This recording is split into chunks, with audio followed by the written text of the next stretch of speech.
Good morning, students. So now we will look at in detail about the Schottky transistor. Okay. So while coming for that, so how we can able to construct a Schottky transistor? So this is how we can able to realize it. That is, so initially we are supposed to consider NPN common emitter configuration transistor, and so by means of considering the Schottky diode, so anode must be connected to base and cathode must be connected to collector.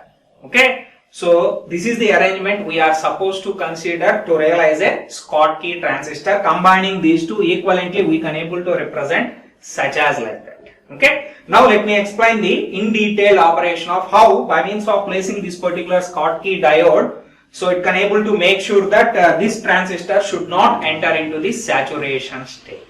So while coming for that, first we need to know about this Schottky diode. So how you can able to construct this Schottky diode? In general, PN junction diode you can able to realize by means of combining P-type semiconductor and N-type semiconductor. But while coming for this Schottky diode, we are going to combine metal and N-type semiconductor.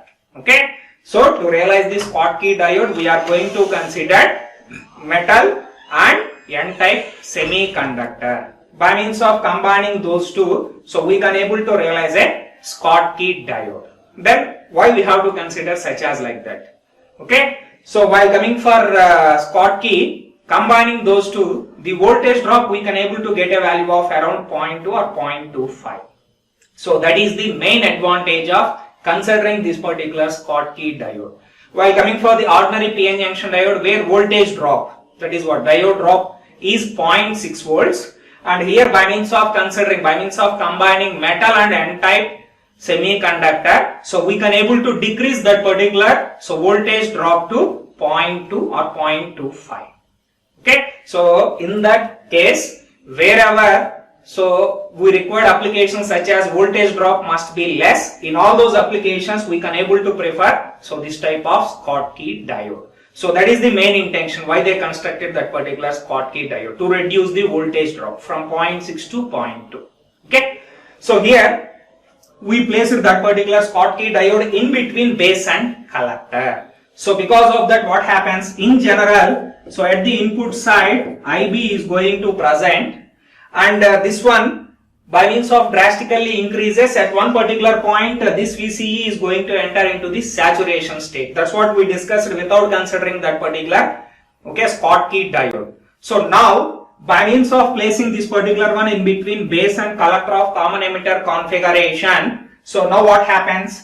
So if IB is drastically increases, okay, so by means of increasing this particular one at one particular point, because of this one having a voltage drop of 0.2, if there is potential difference between this base and collector reaches to that particular 0.2, so then thereafter it will act as a short circuit.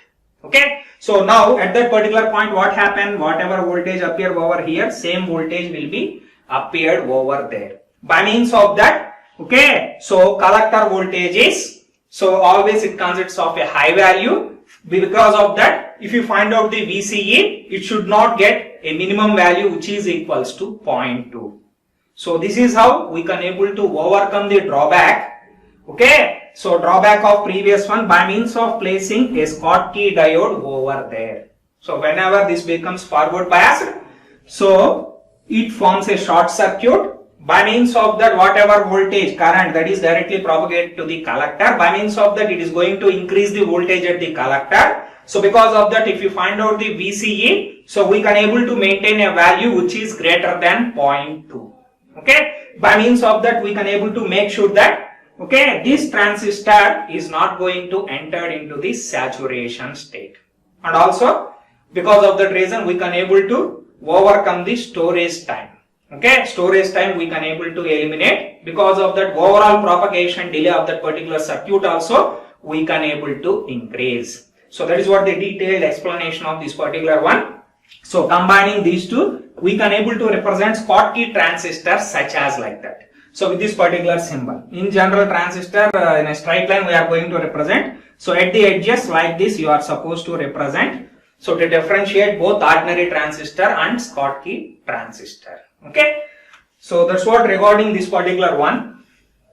And next, we are supposed to study about the transistor logic, so which is TTLs. As we already discussed that in BJT logic families, two families are very popular. One is TTL, another one is ECL. So TTL is popular because of its high integration density, and ECL is popular because of its high speed. So because of these two are much more popular, so we can able to consider only these two. Okay. So here we start with the TTL logic family. Okay. Transistor logic. And we already discussed that while coming for TTL, how we can able to construct in olden days, that means in early days of TTLs. So by means of transistors only, they realized the logic function as well as to realize the output, where output to boost the output driving capability.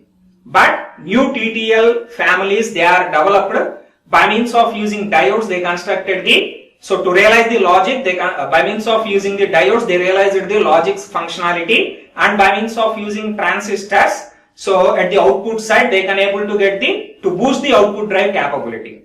Okay, at the output side they considered the transistors to boost the output drive capability. Okay, so because of that, we already studied how to realize a diode logic as well as what is the operation of a BJT transistor. By means of knowing those two, now we can able to realize a TTL circuit. And initially TTL was standard TTL, that is the first one, which was realized in the year of 1965. And there are so many TTL families are there, and all those are all going to differentiate with respect to speed, power consumption and other characteristics. So with respect to these parameters, all those different TTL logic families are going to differentiate. And before realizing a circuit, first, so we need to know, so what are all the logic levels for that particular TTL family.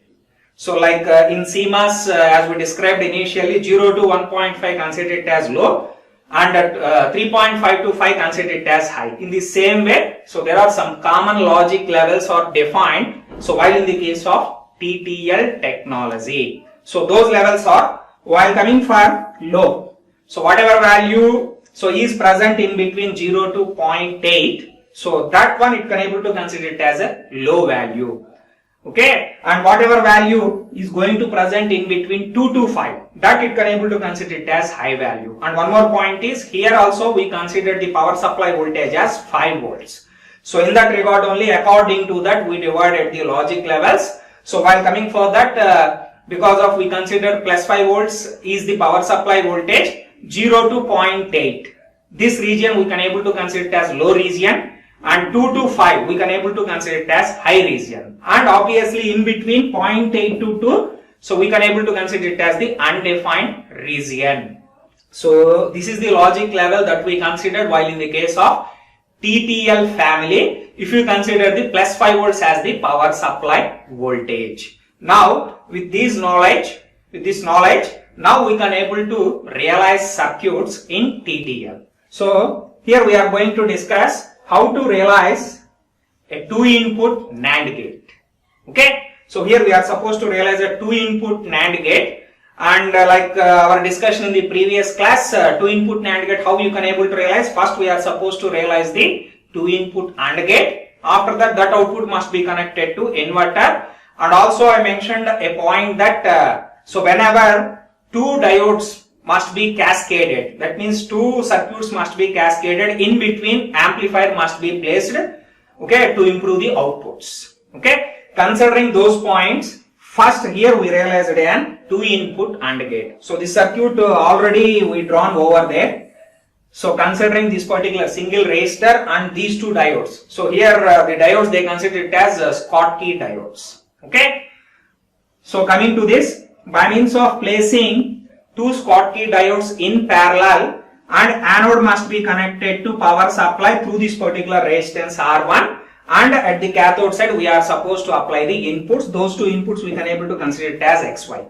So this particular logic we already studied. Okay, in the last class itself we constructed that particular 2-input AND gate. Once again I consider this same thing. But in addition to this particular one, here it also consists of 2 more Schottky diodes, so named as D2X and D2Y. So what is the use of these particular diodes? So these diodes we can able to call them as clamped diodes, and the use of this particular diodes is whenever there is an input fluctuations are occurred. Okay, so at that time, so those fluctuations it is going to clamp. So whenever that fluctuations are occurred, at that time these diodes will act as a forward bias, and because of that so whatever fluctuations we got, all those are all going to propagate and dissipate to the ground itself. So by means of that, so to provide security for this circuit, we are going to consider these diodes, where those we can able to consider them as the clamped diodes. So the main functionality of clamped diodes is, okay, so whenever fluctuations are occurred, so those fluctuations by means of this particular diodes is propagate to the ground. Because of that, we can able to provide security for our logic circuit. That is the main intention why we are supposed to consider the clamped diodes. Okay, then after that, so second, so this is the circuit. As we already discussed, to realize the NAND gate, first AND we have to construct, after that inverter must be connected. And because of if you are considering multiple circuits in cascade, directly you can't able to connect, because the reason is, so here output whatever values you got, that one is a deviated outputs. So that deviated outputs directly if you applied input for the next circuit, then it will show effect on the performance of that particular circuit. So because of that, what we are supposed to do, in between those two circuits, we are supposed to place an voltage amplifier by means of using the transistor. NPN transistor common emitter configuration. So that's what here we realized, in between AND gate and inverter. So that's what we can able to call it a phase splitter. Anyway, amplifier placing that particular common emitter NPN, we can able to get 180 phase shift also.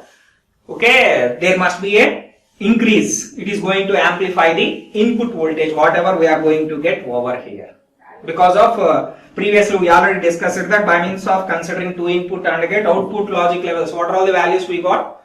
Around 4.6, and so while coming for minimum value 1.6. So because of the deviated output we got over there, so directly you can't able to apply those values are input for the inverter. So in that regard, in between we are going to place an voltage amplifier. For that reason, here we consider the common emitter, okay, configuration NPN transistor. So with this particular arrangement, it is going to amplify those values, and where output you can able to get a value of much more accurate one. That means much more okay, closer to the so required values, which is 0 and 5 volts. Then so this particular output we can able to apply as input for that particular inverter. Okay, so if you look at this particular circuit output, so this one seems to be same as CMOS inverter. In CMOS also pull up network at the top and pull down at the bottom. In the same way, here also same functionalities will be performed by means of this particular Q4 and Q5. Okay, so because of that, so that one we are supposed to consider, and here next to that we need to verify the functionality. Okay, so while we are verifying that particular one, anyway this one is a 2-input NAND gate, and based upon the functionality, if we applied both are zeros, output become 1. Okay, and 0 1 output 1, 1 0 output 1, 1 1 means then only output become 0. So that functionality we are supposed to verify. Let it be if you consider inputs are both are 0 0. We already discussed so what is the output we are going to get. Based on that okay, so output you can able to get a value of approximately nearly approximately equals to 0. Anyway, deviated value, so we are going to get so 0.2 plus whatever input we are going to apply, around 1.2. If I applied input as 1 means 1 volts, like previous one whatever we discussed. Okay, so anyway, if I applied both inputs are low, output we can able to get a value of low value, but somewhat deviated with respect to 0, around 1 or 1.2 you are going to get. So that one we are going to apply as input for this. So because of low voltage we are applying as input for this particular transistor, it should not okay enter into the on state. So because of that, it lies in the off state itself. Okay, so because of it lies in the off state, then what about the voltage over here? There is no voltage drop across this particular R2. Because of that, this whole voltage will be appeared over here, 5 volts. So because of that, so it is going to switch on this particular transistor Q3. and by means of this particular emitter current it flows to base of this particular Q4, and now that particular Q4 also enters into the on state. So at that time, what about Q5? Because of this is in off state, so no current is going to flow. So because of that input we are going to get a value of 0. For that reason Q5 lies in the off state. So now what happens? So from 5 volts to output, this particular path is going to present. Because of that, output is charged to 5 volts. Okay, that means if I applied input as 0 and 0, so output we got a value of 5. Okay, so next to that, if I consider 0, 1, so once again output becomes 0 around. So with that, this transistor lies in off state itself. Because of that, so here we are going to get a value of 5 volts. By means of that, Q3 will be on and Q4 also will become on. So at that time also output you can able to get 5 volts. In the same way 1, 0 also output become 5. And if you applied both inputs are 1, 1. So here around like previous case 4.6 around we can able to get. So with that it is going to, if we apply this particular 4.6, this transistor Q2 will enters into the on state. So because of that, now this will act as a short path. And the whole current flows like this. So because of that, now base current of this particular one Q5 is going to increase around, okay, which is this voltage appears, so which is 5 volts itself appears at the base. So because of that, now in this particular case, this transistor is in on state, and because of whatever whole current is going to flow through this, no current is going to present over there. Because of that, Q3 lies in off state. In the same way, Q4 also lies in the off state. So at this particular point, only this particular discharge path is going to present. So because of that, from output Z, okay, so these 5 volts is going to discharge through Q5 and reaches to the ground. So because of that, output you can able to get a value of 0 volts. That means here I applied both inputs are 1, 1, and by means of considering this particular NAND circuit, finally we got a value of 0 volts. Okay, so that is what the functionality. And in addition to that, here some circuits are there. So this one and this one. So all these, what is the use of that particular so resistor and Schottky diodes is, so while coming for operation, so if Q4 is on and Q5 is off, then immediately if I change inputs to 1, 1, then Q5 enters into the on state. At that time, immediately this particular Q4 enters into the off state from on state. But that is not going to happen abruptly. So this Q4 to enter from on state to off state, it is going to take certain time. Okay, that is because of, so at the base terminal, if they don't have any discharge path, whatever voltage previously they got 5 volts, so that whole 5 volts must be discharged to 0, then only it enters into the off state. So to discharge this particular value, it is going to certain time. Okay, but by means of placing these particular circuits, okay, so we can able to form a discharge path for that, and at a faster rate, now this 5 volts is reaches to 0 volts. Because of that, it is going to consider less time to move from on state to off state. Anyway, all these concepts you can able to get in the VLSI design subject, but at present, so just you need to know the operation of Schottky diodes and Schottky transistors. And one more thing, if you observe in this particular circuit, other than this particular transistor, okay, so other than that this particular transistor, so remaining all we consider it as a Schottky transistors. That is because of in that particular case at any time that Q4 value, VCE value should not enter into the saturation state. Always its value is greater than 0.2 only based on the operation. So in that regard, no need to consider Schottky transistor over here, but in remaining cases, so all these, there may be a possibility of entered into the saturation state. In that regard, remaining all transistors, so we can able to consider it as a Schottky transistors. By means of placing that particular Schottky transistor, it makes sure that those transistors should not enter into the saturation state. By means of the storage time, we can able to eliminate. From that, overall propagation delay also we can able to decrease. Okay. So that is what regarding this particular 2-input NAND gate. So whatever we discussed till now, so all those only here I mentioned. Okay, so what is the use of D1X? Those we can able to call them as clamp diodes, and the use of those clamp diodes is if there are any fluctuations are occurred at the input side, so those they can able to eliminate, and after 2 input AND gate, next we are supposed to place the voltage amplifier. That's what phase splitter. Okay, phase splitter we can able to consider it as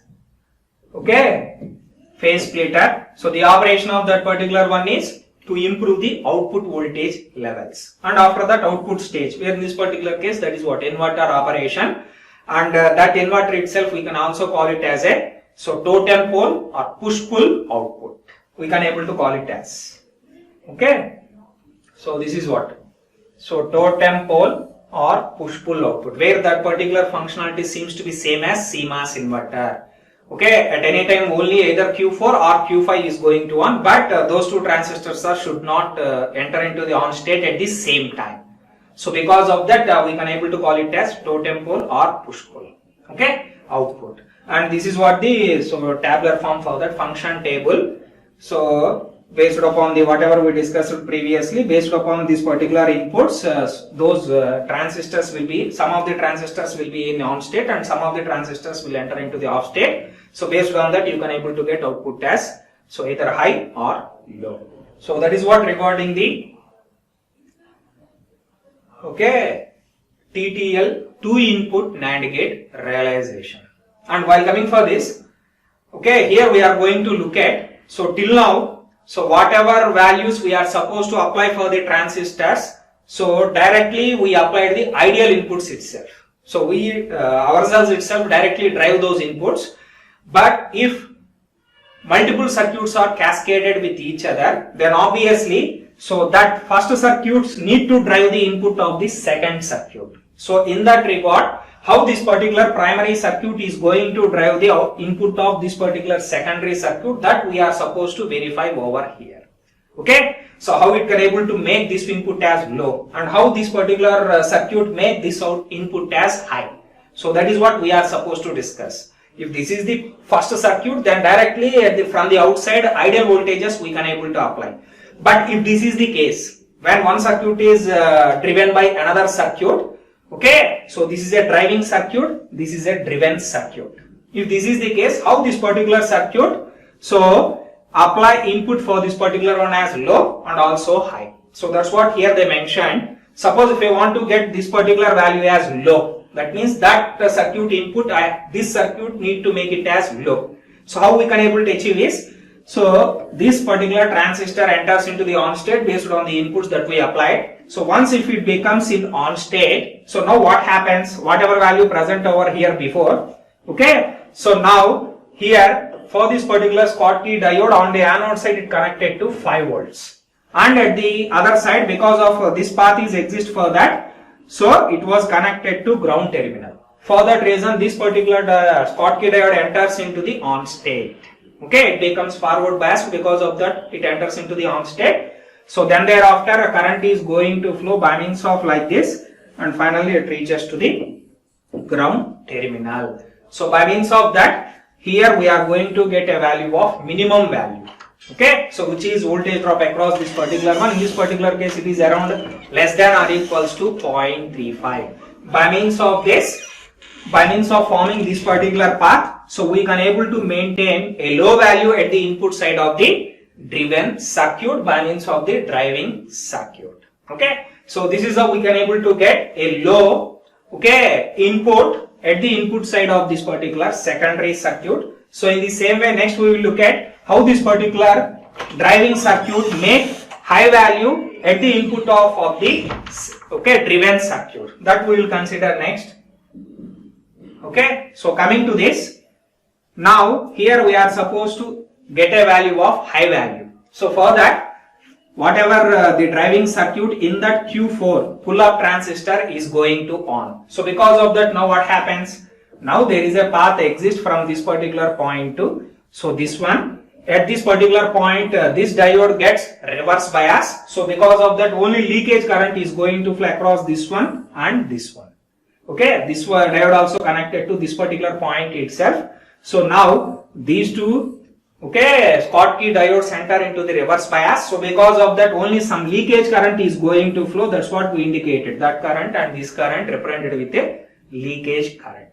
So only small currents are going to flow, remaining current will be present over here only. So because of that, whatever voltage propagated over here, that will be appeared over here. So by means of these losses, finally you can able to get a value of 2.7 volts. Anyway, 2.7 volts we can able to consider it as whatever value lies in between 2 to 5 volts, we can able to consider it as high value itself. So in that regard, there we got 2.7. By means of that, using of this particular driving circuit, we can able to maintain a high value at the input side of the driven circuit. So this is how to maintain high value and low value at the input side of the driven circuits by means of the driving circuits. Okay. And one more point is, if you look at this particular output, now current is flowing out of that particular output terminal. So in that regard, we can able to call this particular current as sourcing current. Okay. So output is said to be sourcing current when current is flowing away from that particular output. So in that regard, this one we can able to call it as sourcing current. So in the same way, consider the previous circuit. So here current is entering into the output. So because of that, whatever path exists in this particular one, that current we can able to call it as the sinking current. Okay. So that is what regarding how we can able to make that particular one. And next we are going to discussing about the TTL logic levels and noise margins, like what we discussed in CMOS. In the same way we are supposed to discuss while in the case of TTL logic levels and noise margins. In general, as we described previously, 0 to 0.8 we can able to consider it as low, and 2 to 5 we can able to consider it as high, and in between 0.8 to 2 volts we can able to define it as undefined region. So that is the general logic levels for that. So but if you go in detail, that means like what we discussed in CMOS, if there are any power fluctuations or if there are any variations in temperature or loading effect, so there may be a variation in that particular logic levels. Considering all those parameters, manufacturer itself specified these typical logic level values for all these different logic families. So while coming for that, their VOH minima. So VOH minima is nothing but minimum output voltage produced in the high state. That particular value is 2.7. Actually, these values are for all these different logic families which are present in TTL. 74LS, low power Schottky, 74S, where it stands for Schottky TTL, and 74ALS, advanced low power Schottky TTL, and AS, advanced Schottky, and 74F, fast Schottky, fast TTL. So for all these, so these are all the logic levels defined by the manufacturers. VOH minima is 2.7 and VIH minima, minimum input voltage guaranteed to be recognized as high, where that particular value is 2 volts. And while coming for VIL max, where this particular value is 0.8, that is maximum input voltage guaranteed to be recognized as low, which is 0.8, and VOL max, maximum output voltage produced in the low state, which is 0.5. So these are all the logic levels. So for all these different logic families that we have in this particular TTL. So these are all the precise one. So unlike previous one, 0 to 0.8 and 2 to 5. So considering all the effects of power fluctuations and temperature variations and loading effects, so much more precise values they defined by manufacturers. So these are all the values for that. Now based on these logic levels, next we can able to find out the DC noise margins as well. DC noise margin is difference between these two itself. So because of that, in the high state, where DC noise margin for that one is 2.7 minus 2, which is 0.7 volts. And while coming for low state, DC noise margin difference between these two is 0.3 volts. So if you compare this one with the CMOS, so where CMOS consists of somewhat higher DC margin compared to this, because of that TTL is getting much more affected by means of noise compared to CMOS. Noise effect is high while in the case of TTLs compared to the CMOS. And also in these high and low, so noise is mostly affected in the low state itself, because of in the low level it consists of very low DC noise margin compared to the high level. Because of that, so low level values are much more getting affected while in the case of this particular one.